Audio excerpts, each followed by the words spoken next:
Bakit number one ang Baguio City sa top best views or best scenic mountain views in Asia? So makikita nyo dito sa likod ko, ganyan kaganda ang mga sceneries dito sa Baguio and Benguet din. Ito yung makikita mo sa backyard namin, no? Yan. So ang ganda, di ba? So dito pa lang yan sa La Trinidad. Pero mamaya pupunta tayo sa Baguio and papakita ko sa inyo yung mga ibang mountain scenic views. So ganito yung scenic view dito sa La Trinidad. Ayan. Clear yung sky and ito yung mga mountain scenic view. So pati na rin dito, no? Ayan, no? Tapos green pa yung mga gubat dito. Tapos, ayan. So, ganito yung makikita mo pag gising mo sa umaga dito sa bahay. Ganito naman ang scenic view kapag dito ka sa Benguet Provincial Capital, La Trinidad, Benguet. Makikita mo dito yung Salad Bowl, capital of the Philippines. O, di ba? Ang La Trinidad kasi is parang valley siya. Or valley talaga siya, ganyan. Surrounded by mountains. Kaya ganito yung itsura niya. And syempre, hindi pa mawawala yung Christmas tree decoration dito sa Capitol, no? And kahit saan dito sa Philippines, may makikita kayong decoration. And ito yung La Trinidad. Ang ganda ng scene, di ba? Pababa na tayo and ang ganda talaga ng sky, no? Ito yung rare na makakita ako na very clear yung sky na kakaunti lang talaga yung mga clouds. So, sakay na tayo ng jeep o kaya bus. Tsaka iba yung eksena, tsaka yung aura or yung mararamdaman mo kapag mag-isa ka lang na pupunta dito sa Baguio kasi ganito yung ambience niya. Kaya no wonder maraming pumupunta dito na solo traveler kasi ang ganda ng pakiramdam, promise. Ayan, pwede kang magmuni-muni tapos less likely na mai-scam ka dito. Walang mga manggagansyong mga driver o kaya mga mandurukot dito, as in safe talaga siya. Dito naman yung area ng night market kapag gabi sa Harrison Road. Although yes, kakaunti pero syempre hindi 100% na walang mandurukot. Meron din pa isa-isa kaya syempre mag-ingat tayo lagi kapag nasa public place. Ayan. Dito naman yung Harvat area or tinatawag nilang rainforest sa Baguio City. Kung bet mo mag-Harvat, ayan, ang dami dito, lalong-lalo na kapag gabi. Kasi madilim siya and alam niyo na. Pati dito, umaabot yung mga gustong mag-Harvat kasi ayan o, hindi masyadong matao dito kapag gabi, medyo madilim siya. Kaya pwede kayong mag-placing dito, pero precautious lang, use protection. O, di ba? Dito naman tayo sa SM. At marami akong gagawin dito, magpa-process, magpapagupit. Ayan, marami talaga akong maisasubmit. Kaya andito ako sa SM. At ito yung bubungad sa'yo, yung scenic landscape ng Baguio City overlooking Mount Santo Tomas na potentially active volcano of the Philippines. And syempre, oh, di ba? Kasi fresh yung air dito.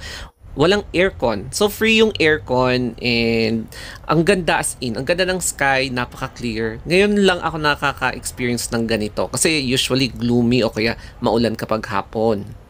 Using my Samsung camera zoom, iso-zoom natin itong Burnham Park. So, dyan pwede rin kayong mag-Harvat, kaya lang mag-ingat kayo dito kasi maraming mga, alam nyo na, masasama ang loob, mga scammers. Ayan, kaya mag-ingat-ingat kayo kapag mag-Harvat kayo dyan. So, dito yung area na sinasabi ko na, ayan o, na rainforest. Dyan yung mga dyan pupunta yung mga nag-Harvat. So, dito naman, makikita nyo yung Baguio Cathedral. So, di ba, ang ganda ng landscape. Kahit saang anggulo naman dito sa SM kasi located siya sa Luneta Hill. Kaya parang mataas yung elevation ng SM than the rest of the structures dito sa Baguio City. Kaya ngayon, magpapagupit na tayo. So, eto nga pala yung picture area, yung Instagrammable area sa SM City Baguio. Ayan, o, diba? So habang ginugupitan ako, naisip ko rin na why not magpa-massage ako kasi medyo yung katawan ko, no? So ayan ang resulta at finacial pa ako ng barbero. So how do I look? O di ba? Medyo virgin na ulit at malinis tignan ang aking pagmumuka. Ito naman yung another wing sa Baguio City. So makikita nyo yung another kind of scenic na environment, atmosphere, kineme. So ganito yung view O makikita mo, elevated talaga ang SM, no? Ang galing talaga ng nagplanong magpatayo ng SM dito. Ayan. So, ito yung mga traffic. Mukhang maraming tao ngayon. Tapos, kakain muna tayo dito sa may Volante. So, ako lang mag-isang kumain. So, overlooking Mount Santo Tomas. Ang in-order ko naman ay sizzling chicken, tapos separate order na egg or omelette with mushroom, bell pepper, and cheese. O, diba? Kaya mag-lunch na tayo. Alam nyo, sa totoo lang, sanay na akong mag-isa sa buhay. So, masasanay na talaga ako na kumain mag-isa. O, diba? Kaya kapag may problema, sarili mo lang din talaga ang maaasahan mo. So, why not treat yourself? Kasi deserve mo naman na i-treat ang sarili mo ng tama at ipamper ang sarili mo. Siguro ganito na talaga ang buhay, no? Basta ang importante, wala kang ginagawang masama sa kapwa mo.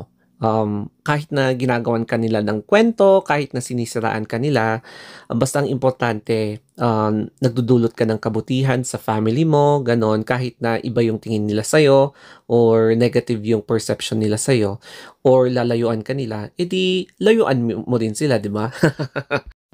Alam nyo, gustong-gusto ko yung haircut ko ngayon. O, di ba? Parang burst fade yung hair ko ngayon, hairstyle. O, di ba? Nagmukhang tao na.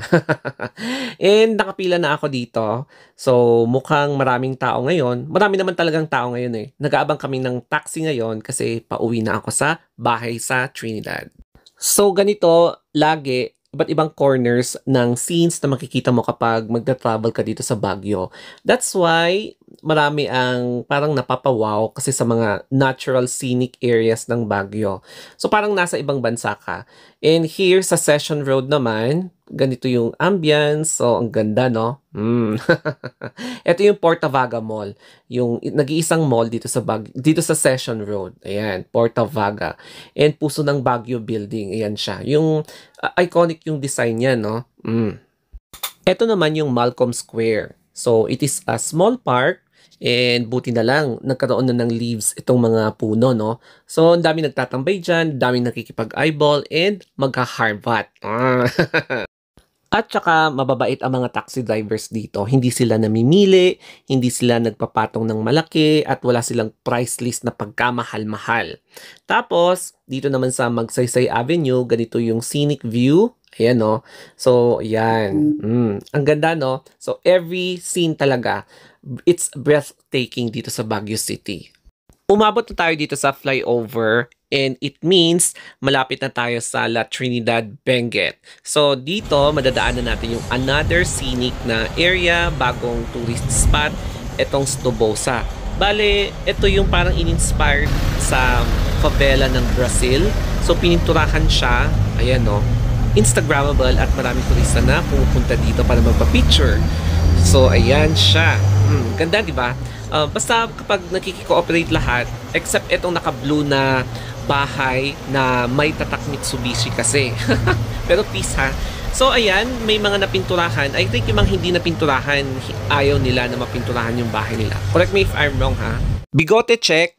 Alam nyo ba na this is the first time na shinave talaga ako ng bonggang-bongga yung barbero, no? Kasi after gupit, parang shinave niya ako, finacial, ayan, talaga, first time ko makita yung sarili ko na walang balbas sa mukha, pero may bakas pa rin ng buhok, no? Ayan. And, syempre, nagpamasahe ako. So, parang full package yung service na inavail ko dun sa barbershop na yon. Ayan, so, how do I look? Paggabi naman, iba din yung dating ng scenic view dito sa Baguio City or Benguet with all that fog. Ayan, may nagpa-fog, o diba? Tapos, hindi masyadong mahangin. Medyo mainit siya ngayon.